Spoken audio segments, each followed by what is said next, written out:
Valeu. Olá, amantes da música brasileira! Hoje a gente vai falar por que a música de hoje é um lixo. E por que você que tá aí nessa poltrona, Opcity, pensa isso.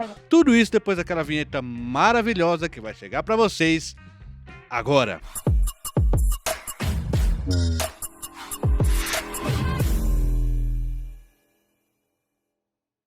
Sempre lembrando a vocês para deixar aquele like, ajuda a gente pra caramba. Se inscreva no canal se você não é inscrito e ative o sininho para as notificações.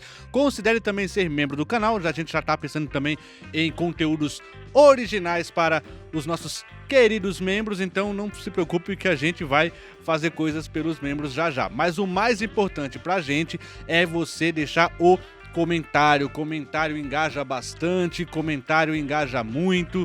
Aí você pode também, se você não tiver nada pra comentar a respeito do vídeo, alguma opinião e tal, você pode deixar uma hashtag Juscelino é lixo. Então põe aí, hashtag Juscelino é lixo, aí você deixa aí seu protesto contra esse vídeo, não é? Então, assim, a gente vai começar a falar primeiro, né?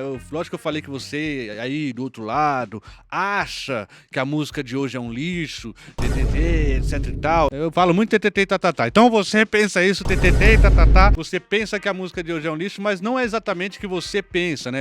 As pessoas podem ficar, pô, mas eu não acho que a música de hoje é um lixo e tal. O que eu digo que é uma tendência, que eu ouço falar muito, inclusive aqui no canal, quando eu faço vídeos sobre por que eu acho que a música de hoje é um lixo, nossa, o que vem de comentários dizendo que, mas é um lixo mesmo, é isso mesmo, é muito incomum, viu? É uma coisa absurda. Então a gente vai falar aqui um pouquinho do porquê que a gente tem essa impressão. E eu vou começar, assim, talvez dando já a chave da ideia, que é um filme do Woody Allen, né? Um diretor americano, né? Um diretor-autor, né? Que tem esses filmes geralmente reflexivos, e tem um filme dele chamado Meia-Noite em Paris. Nesse filme em questão, um escritor de Hollywood lá, que é um que tá querendo ser romancista, né? Ou seja, tá querendo migrar da arte de escrever roteiro para cinema para escrever para livros necessariamente, né? Escrever romances, né? Escrever livros. E para isso ele vai se inspirar, vai em Paris lá, né? Tomar ares e tal. E ele é alguém que reverencia muito o passado, assim, né? Digamos, Scott Fitzgerald, escritores da década de 20, né? Então, muitos desses escritores, eles são ali reverenciados por esse personagem, né?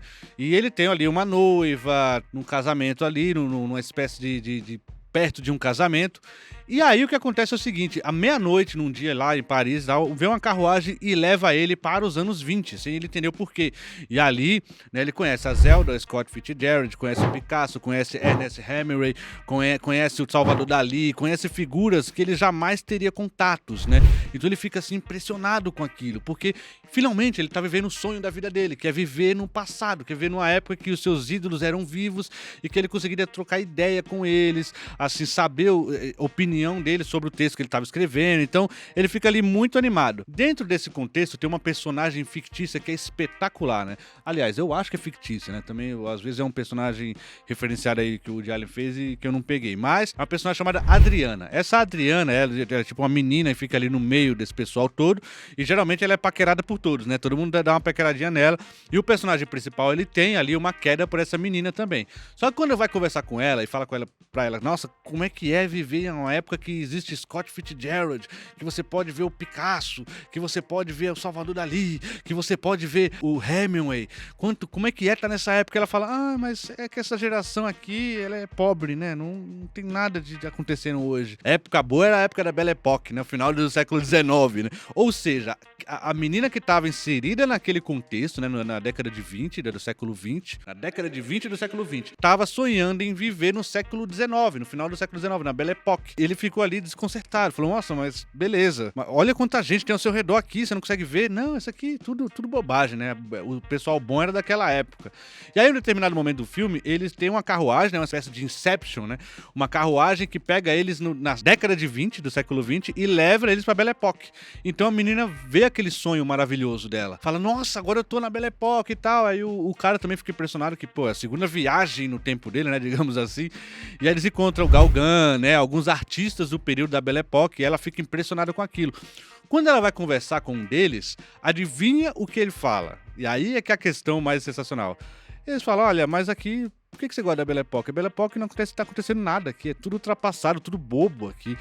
A época boa era a época da Renascença, né? Michelangelo, Rafael, né? Então a época boa era aquela época lá. Então o cara tava pensando em viver num passado mais longe ainda. Ou seja, esse filme é espetacular porque ele nos traz essa questão de a gente nunca tá satisfeito com a nossa época, a gente nunca tá satisfeito no nosso tempo. Afinal, a gente não fala, nossa, mas música boa era a música que existia antigamente. Ah, mas bons jogadores de futebol, não tem mais jogador que nem Romário, não existe mais isso. Só naquela época se fazia coisa boa por alguma mágica e tal. Parece que a gente sempre fica vivendo o passado de uma maneira mais intensa, como se aquilo fosse uma coisa espetacular. Às vezes eu falo, pessoal, cara, a seleção brasileira de 2002, aquela pentacampeã da Copa, não era tudo isso. Foi pra Copa do Mundo, quase não indo, né? Quase ficando pra repescagem, fez uma péssima eliminatória, teve campeonato que foi eliminado pra seleção da Honduras, a gente foi eliminado pra seleção da Honduras, era um time muito fraquinho, mas hoje, como foi campeão mundial, a gente pensa, nossa, não tem seleção como aquela, nossa, ganhou tudo, né?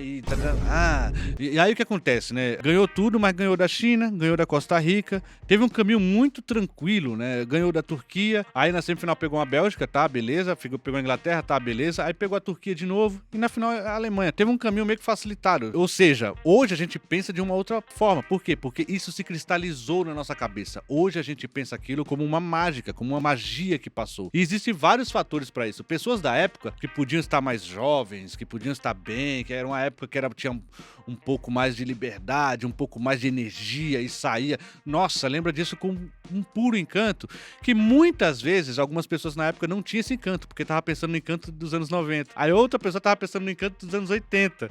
Aí a pessoa que tá nos anos 80 tava pensando no encanto dos anos 70. Ou seja, isso é algo comum. E aí a gente fazendo a história da música brasileira, pelo menos no século XX, aqui que é um panorama que a gente faz, dá pra gente perceber muito fácil essa nossa mania de olhar pro passado e achar que no passado é que tinha coisa boa. Ou seja, você vê que o filme do Woody Allen, ele traz um aspecto que ele é mundial. Ele não é um aspecto daqui, ele não é um aspecto só do Brasil, assim. Ele é um aspecto que todo mundo tem. Parece que a humanidade tem isso aqui. Por exemplo, vocês concordam? Eu vi um velhinho, um tiozinho, que tava falando, eu até anotei aqui, ó. Eu tô puxando aqui porque eu anotei a fala dele. Eu quero ver se vocês concordam com a fala dele. Que é assim, ó. Os jovens de hoje gostam de luxo, são mal comportados, desprezam a autoridade, não têm respeito pelos mais velhos e passam o tempo a falar em vez de trabalhar, né? Vocês concordam com essa frase, né?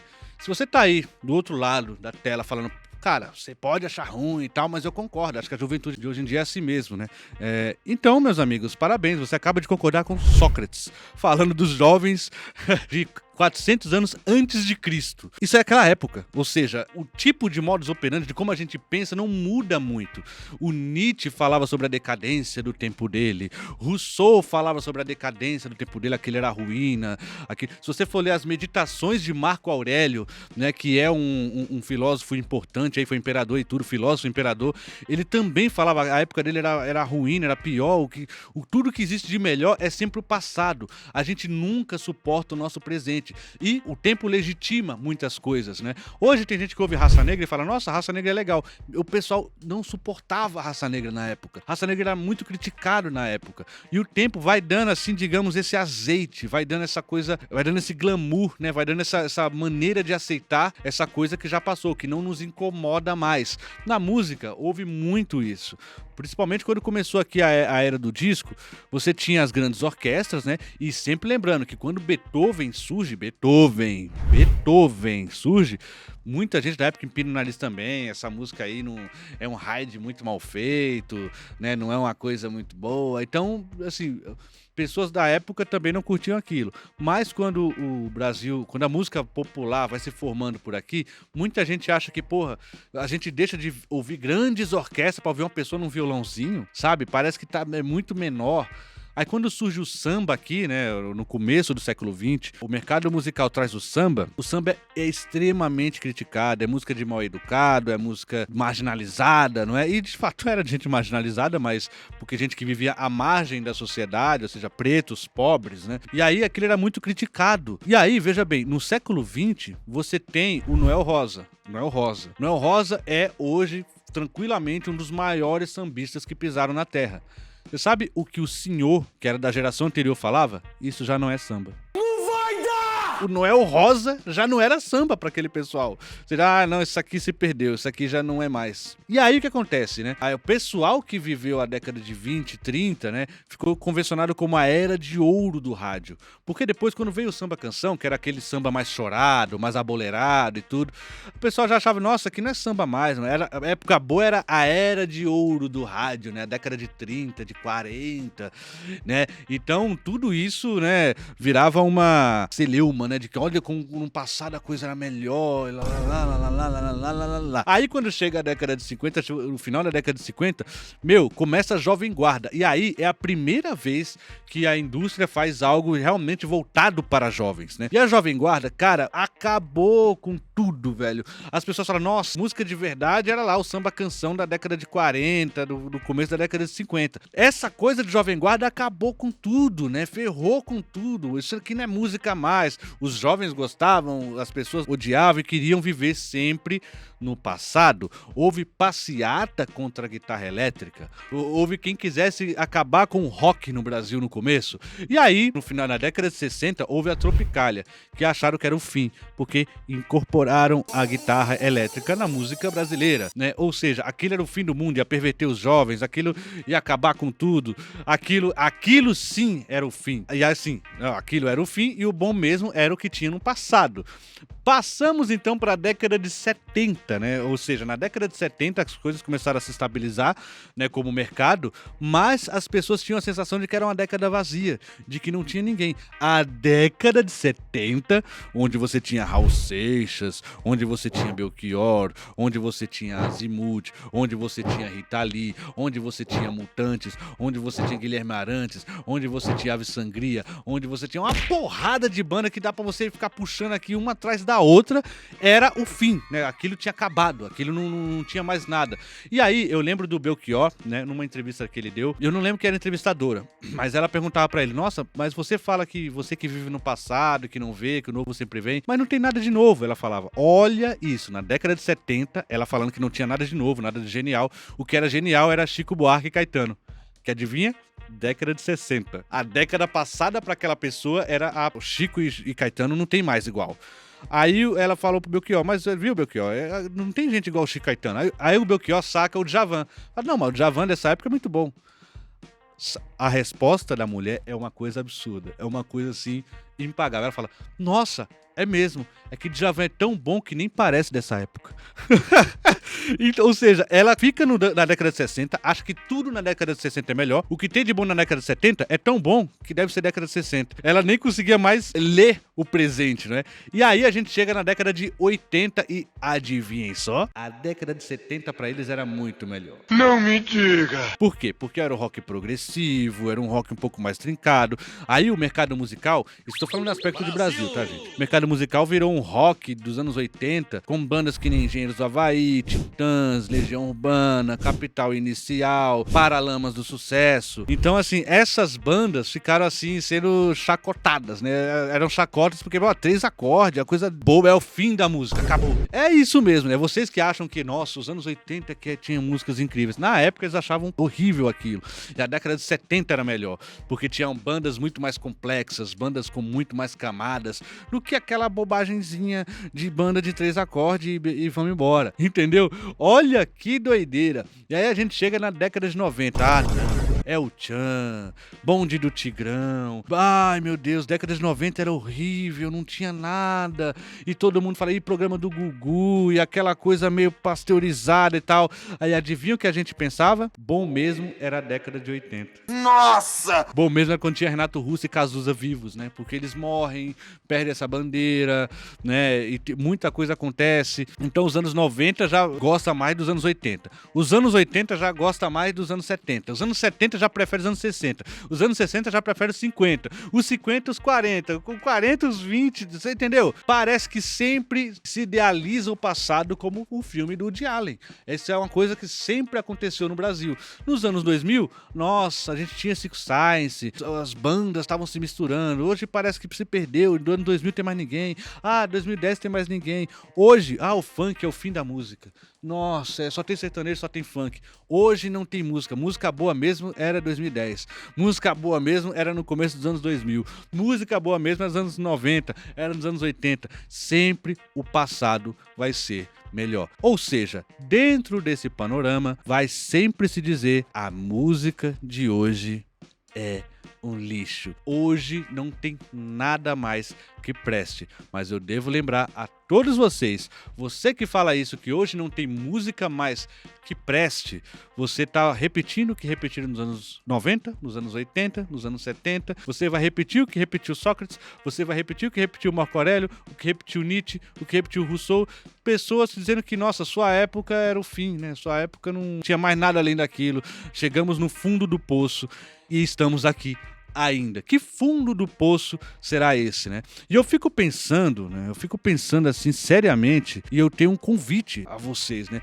De acompanhar artistas novos, de ver pessoas novas. Temos entrevistas semanais aqui, trazemos artistas da atualidade, artistas na ativa. Entrevistamos Douglas Germano, entrevistamos Bruno Caran, entrevistamos Vanessa Moreno e entrevistamos o Jarbas Mariz. O Jarbas Mariz é um caso à parte, cara. Um cara que tá aqui, eu fui no show dele recentemente, um show de lançamento do novo álbum dele, é um cara espetacular, o cara de uma história grandiosa, tocou com o Jackson do Pandeiro, tocou com Paulo Diniz, tocou com Tom Zé, o cara tocou com Lula Cortez, tocou com uma vez com o Luiz Gonzaga, tocou com o Zé Ramalho, né? Então ele é um cara que tem uma história muito grande e ele tá aqui, a gente pode ver esse artista, mas a gente fica: nossa, mas não tem mais nada, acabou. Então acompanhe as nossas entrevistas, eu vou deixar aqui a playlist das nossas entrevistas, acompanhe as nossas entrevistas e eu vou fazer uma playlist especial só com bandas novas. Então, quer mandar a sua banda aqui pro Musicalia pra botar nessa playlist?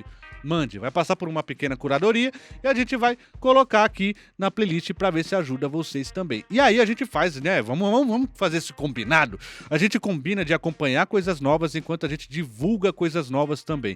Isso ajuda todo mundo, né? E eu espero que vocês entendam que você que ama o passado e que não vê que o novo sempre vem.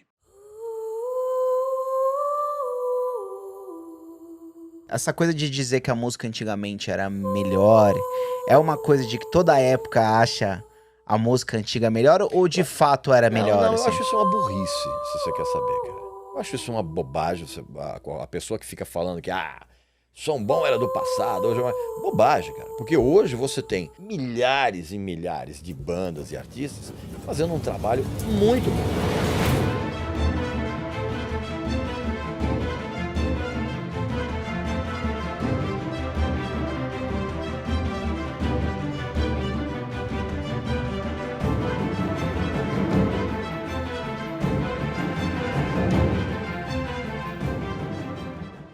É isso aí, amigo. Se você gostou do vídeo, não esqueça de deixar aquele like, ajuda a gente pra caramba. Se inscreva no canal se você não é inscrito e ativa o sininho para as notificações. Espero que vocês tenham gostado desse vídeo aqui e espero que vocês não achem que o Musicalia do passado era melhor. Olá, amantes da música brasileira. Tá bom? Obrigado a todos vocês e até a próxima.